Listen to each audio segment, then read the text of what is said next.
This program is sponsored in part by the National Catholic Society of Foresters.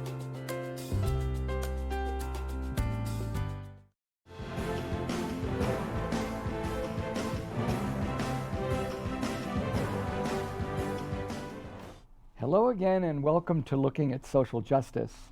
I'm Jim Gran, and once again it's my privilege to be having some guests on our program today. In fact, we're going to have the youngest guest we've ever had on this series, Looking at Social Justice. Our topic today is something that is not only urgent and timely, but very personal and very localized. We're going to be discussing the ICE raids that are going on in the Valley, but exactly focusing on a single case in particular, with a particular family, with a particular father, and with a particular daughter who saw all this a month ago and has been living in that trauma with her siblings and with her mom. Our first guest is Ariana Martinez-Lott. You may remember a few months ago in September, Ariana talked about this topic in general over what is Faith in the Valley doing regarding ICE, regarding immigrants' rights, regarding Know Your Rights Forum, regarding the Valley Watch, regarding everything that the community is doing to support the immigrant community that is under siege at this time. But not only is Ariana here today to recap any of that work she is still doing, but she has with her Sandra Hernandez, who is our 15-year-old teenager who is going to be talking to us about what it is like to be a victim of this raid because her own dad was torn out of a car while driving herself and her brother to school a month ago on November 5th. So with that introduction, Ariana, could you pick up with telling us a little bit about how Faith in the Valley is so involved in this case, in this family, regarding what's going on, and then tell us a little bit about Sandra, and then she'll introduce herself and why she is leading a commitment of young people and families and concerned citizens over not only her dad's situation and her family situation, but about ICE and our response to this violation of our rights. Ariana. Yes, Jim. So a partner organization actually called our Valley Watch Network because the family was with them at the time and trying to figure out how we could support them. We found out what had happened, and so first and foremost, we wanted to just reach out to the family to show them that they're not alone in this time. This is essentially what the Valley Watch Network hopes to aspire is that we show the families that in the most difficult times that there is a community trying to stand with them. And so we're trying to live into that calling, not just of what we want for the Valley Watch Network, but as an opportunity to step into our faith. Sandra, before we see the clip that winds up giving us a good idea of what did happen a month ago, did you want to introduce yourself a little so we'll know where you go to school, anything about your family, and then we'll see that clip that was on TV and we'll get a better idea of what just happened on November 5th. Tell us a little bit about yourself, Sandra. Okay. My name is Sandra. I'm 15 years old and I go to Duncan Polytechnical High School. I went there to first study to become an OBGYN, but then after what happened to me, I started having second thoughts about what I wanted to do, and I started studying about the laws that immigrants have as a human being, and the things that ICE is allowed and not allowed to do. And I started to get more interested in that, and I decided to change my future into becoming an immigration lawyer.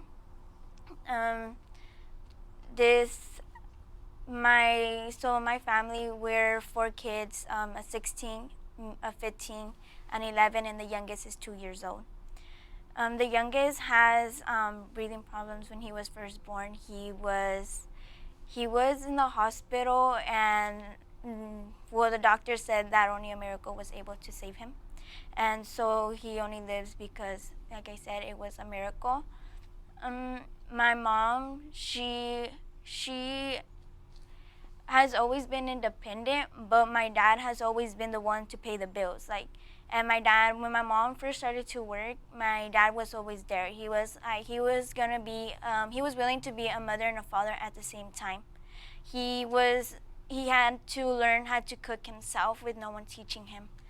He had to learn how to clean without no one teaching him. He had to learn how to talk to us without making us feel bad or just making us understand of the things that were happening. And every day it was the same thing. We would come home and he would be cooking. And for him, it was never like, let's go out to eat pizza or anything like that. It was like, let's make a big meal so we could all sit down and talk. And when we would sit down and talk, he would take that opportunity to ask us how was our day. And when we would tell him and we will have problems, we will always go to him, because he was someone that we were able to depend on, and someone that has been through a lot. So obviously we could go through him when we were going through a lot ourselves. Why don't we right now look at that news story, because it will give us more picking up with what happened that disrupts this family that has so many things going in its direction, and then to be suddenly and brusquely shocked and violated while they're going to school. Let's see that story. Cell phone video of a Fresno man being detained by ICE agents while driving his kids to school, creating a social media firestorm tonight. His kids were in the back seat recording it as it happened. That video now sparking a heated debate of whether or not his rights were violated. KC24's Kirsten Mitchell live at ICE headquarters tonight in downtown Fresno with more on the arrest. Kirsten. Alexon, the man detained, is now 100 miles away at an ICE processing center in Bakersfield. Meanwhile, his family here in Fresno, they want justice for the way that it went down. Out of the car right now. He's gonna tase you. Step out of the car. On your hands. Lift your hands up. Lift your hands up. It's a family's worst nightmare becoming a reality. Get out. Get out. Get out. Mom. Video filmed from a back seat shows a Fresno father who's a suspected undocumented immigrant being pulled over by ICE agents. Then detained. This happening as he drove his kids to school Tuesday. The kids in the back seat crying as their father was taken away. I felt like my whole world came down. The family's attorney, Linda Barreto, says he did everything he was told and remained silent while the agents pressed the family with questions and asked to stop being filmed. Tell your daughter to stop recording. I have the right to record. For what we know, they had no reason to stop the car. The Constitution says that if the police wants to stop us, there has to be a reason, not just because we look Mexican. The man detained was sent to an ICE processing center in Bakersfield as he waits to find out his next steps. And we reached out to ICE tonight to get some more information on this case, but we have yet to hear back. Reporting live in downtown Fresno, Kirsten Mitchell, KC24, local news that matters. So that story is already a month old. So much has happened, and I wonder if this program today gives us a chance to see what's happened with the family, with your dad, with the lawyer, with programs that are being planned, with some interviews you've already done. You might want to let us know. You've been on Valley Public Radio. You've been on the local news. You're going to be recording, I hear, later today on December 5th. Ariana, bring us a little bit up to date from where we heard from Sandra and we saw the clip. Yeah, Jim, before I share a little bit of what's happening right now, we saw this news video, and I think we have to pause and reflect on what happened, because Sandra is here representing the family, but as I've gotten to know the family, I have just really been inspired by the courage of these two young kids. Eduardo, the 16-year-old brother, was actually the one that knew, okay, what do we do in certain situations? He wanted to know how to stand up for his family if something like this was to happen. So both him and Sandra advocated bravely for their father, as their father was being mistreated and his rights were being violated. So I think this is why we do this work, right? So that we're able to equip families in knowing what they need to do in certain situations.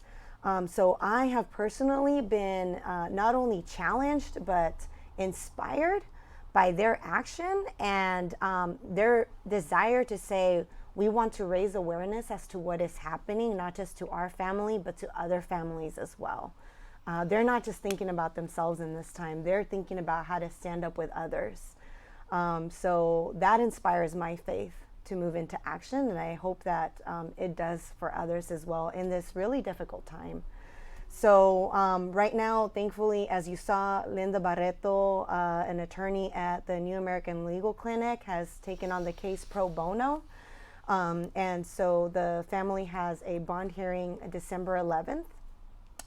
And so we are really needing the community to rally together in various ways. So one of them is Eduardo and Sandra are going to be there in San Francisco, and they want to present the judge with a letter on behalf of the community, showing that that we are behind this family, that this family is an important part of our community, that the separation that this family is facing is first and foremost, yes, detrimental to this family, but it's also a detriment to the entire community. Oh, yeah.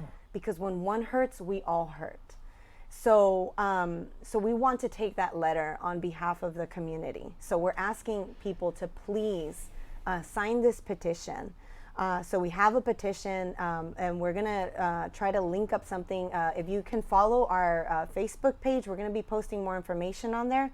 Faith in the Valley Fresno will link the petition on there as well. So Faith in the Valley Fresno on Facebook. And people can also email me for any of the following in ways in which they can support. My email is Ariana, Ariana, at faithinthevalley.org. Faithinthevalley.org. So Ariana at faithinthevalley.org. Another way that people can really rally support right now is financially. We have, thankfully, as a part of an entire community, been able to raise $7,000 thus far, but we still have $4,000 more to go. And that is to help the family cover with 2 months living expenses because, as Sandra said, the dad was the financial provider, and the mom is working really hard to just keep the family together right now. Care for the little one that has health conditions, and really just keep the family together right now. So there's a GoFundMe? There is a GoFundMe page. So and what does one do on a GoFundMe? What do we do? Yes, so the GoFundMe, you can give directly from the page, and it's actually going to go directly to the family. So you can find the GoFundMe page with the title, Father Detained While Dropping His Kids Off at School. Or you could email me as well, and I can give you more information. If you want to give directly to the family instead of giving through the website, you can email me and I can give you more information. We're having people give directly to the family, so I can help facilitate that process. Like I mentioned, we have $4,000 more to go, and that is to help cover our bond goal and also help with the financial expenses, especially in this difficult time.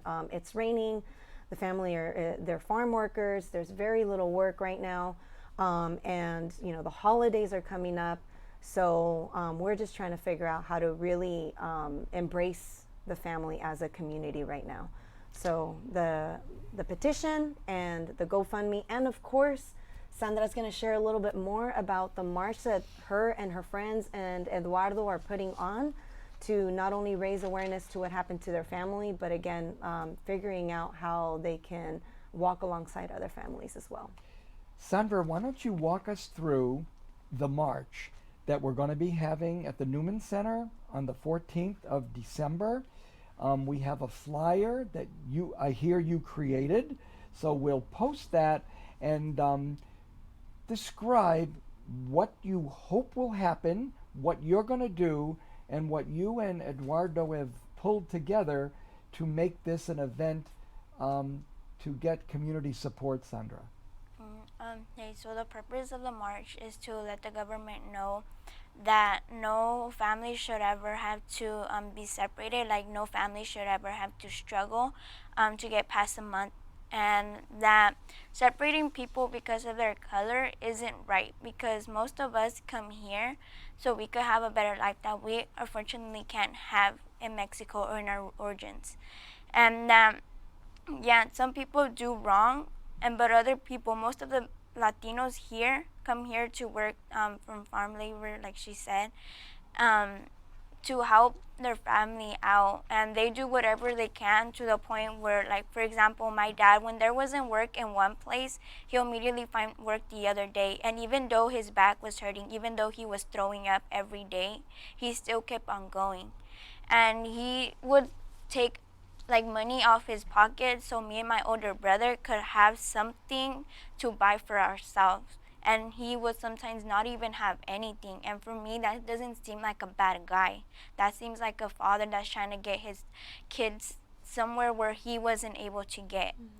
And we just want to let the government know that this can't keep on going, that families can't keep on living in fear, and some families can't even go outside for the fear that they're going to get separated, and they're going to have to go through the same thing.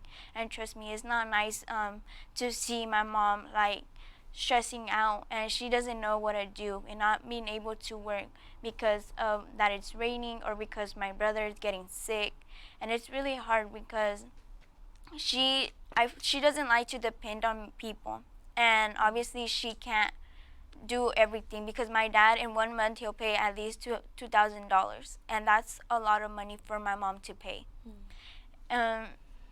We just want the government to know that the policies need to change, that immigration likes to do things in the dark. They don't like people to see that what they're doing is wrong. They want to be seen as the people that are saving their people, but in reality, they're traumatizing other people. There's this event that we saw the flyer that we'll look at again at the Newman Center. So why don't we, between the two of you, describe how it is that by getting the community to be there at the Newman Center on the 14th of December, tell us what we'll do, why that is so important, how walking and accompanying and encountering our brothers and sisters is such a call from Pope Francis, that we're doing exactly what our Holy Father is calling us to do.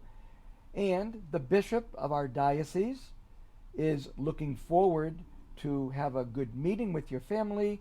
He would have been at the march, but he'll be out of town and won't be there. Tell us about the march, why we're going to do it, why it's the Newman Center, and what we're going to do.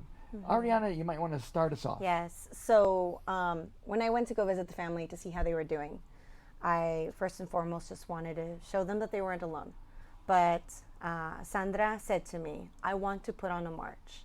I want to take action, and I want to invite others to know what's happening. So for me, I think the immediate invitation is to stand behind these brave young people. So it's not just her and Eduardo. 15 of them keep showing up to our office to plan this march. They have all the details. They're carrying out what they want to do. So, and they keep bringing more that want to join these efforts, right? So it is our opportunity to really stand behind a group of young people that are leading us in what ought to be our values, and how do we carry our faith with our actions. So we invite everyone to show them that we're standing behind them. So everybody's going to get a chance to hear not only from Sandra, Eduardo, and a few others that also want to share why they decided to help lead this and why it's important to them. So we'll get to hear from the young people there, first and foremost. And then we will go on a 2-mile march, not only to show them that we're standing with them, but to also, we're going to be showing a greater public, maybe people that aren't aware that this is going on, just to create some awareness of it. It's going to be a family-friendly march. We're going to be having people there monitor traffic and security and all that. We're going to stay on the sidewalks. But I think this is a really powerful opportunity to bring light to not only what's happening, but to stand behind these brave and inspiring young people that are, I think, in many ways are leading the way. Yeah. Sandra, I knew it was you that is driving this. Ariana, when she came to talk about the program, she said, I'm just speaking for Sandra. We have to have Sandra on the show. She's the engine. Why was it a march? How was it that you decided that's how we can do this? How did you conceive of that? And what are you going to tell us on the 14th? What is your message? So I decided to do a march because, so me and my mom were just sitting down and she was talking about what she was going to do, like how she's going to keep us going. And then I saw like the news of how the DACA people were marching, and it was like all over the social media. It was something like that. And I told my mom, you know what, like I want to do a march because what immigration is doing is not fair. It's just not fair. And with the way that they treated my dad, like we said, we want justice for what they treated my dad, but not just for my dad, because there's other people that ICE have and will take advantage, because many people don't know their rights, or many people don't know English, or don't just simply don't know how to read, and immigration takes advantage of that so they could get deported real quick. And I told my mom, well, like Ariana had told me before, that immigration wants to look like the heroes, but they don't want negative attention. Oh, yeah. So the more negative attention we put to them, the more they're gonna let my dad out faster, and they're gonna be like thinking that they screwed up with someone different, like they screwed up with the wrong person, because most of the people stay quiet, or most of the people don't have evidence like we do. And that's the thing that immigration takes advantage of. And since we have the evidence, and since we are willing to stand up, not just for my family, but for others' family, it's gonna make them look bad, and that's not what they want. And December 14th, my message is gonna be to change the politics.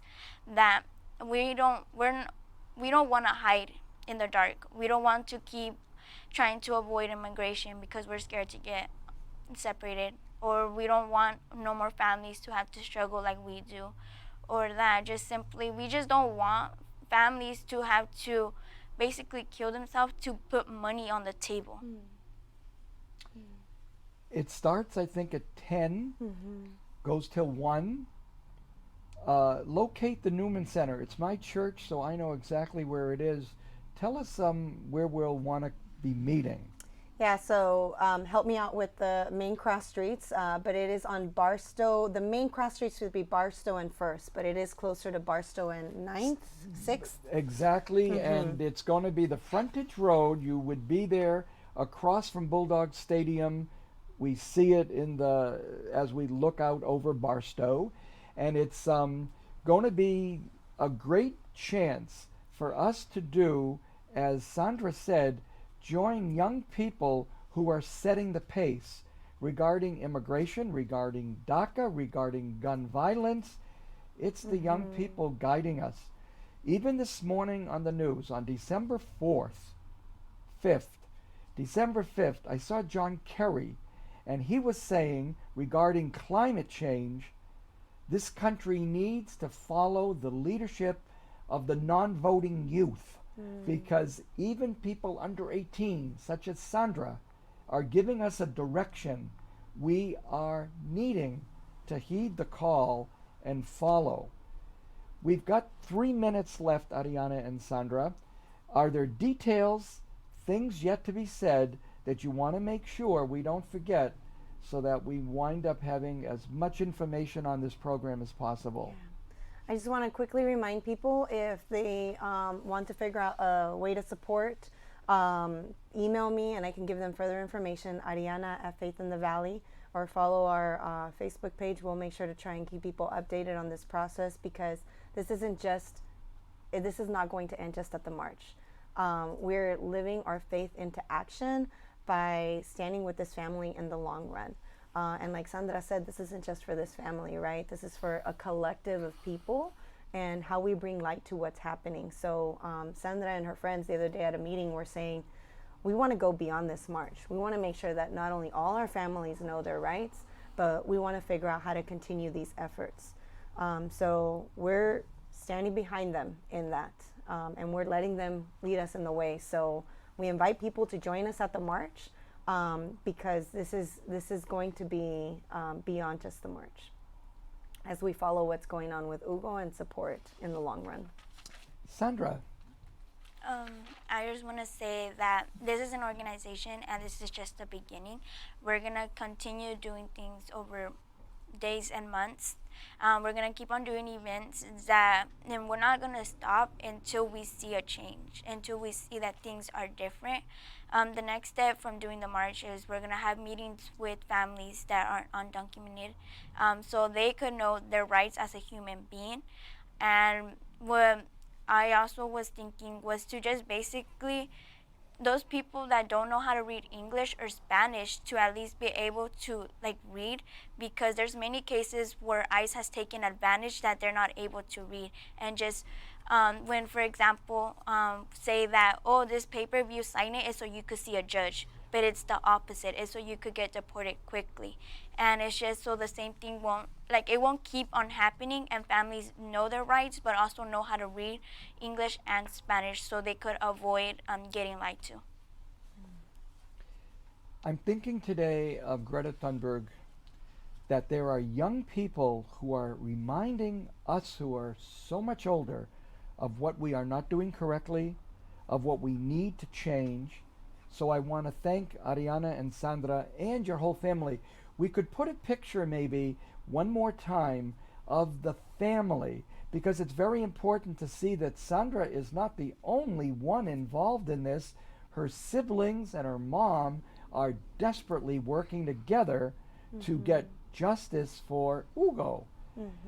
I want to say one last thing is that there's going to be a posadas down in Bakersfield on the 16th of December, beginning at 4:30, and it's going to be a walk from St. Paul Episcopal Church to various places, and it's going to pass right by and make a visit at the Mesa Verde Detention Center in Bakersfield, which is where your father is being detained.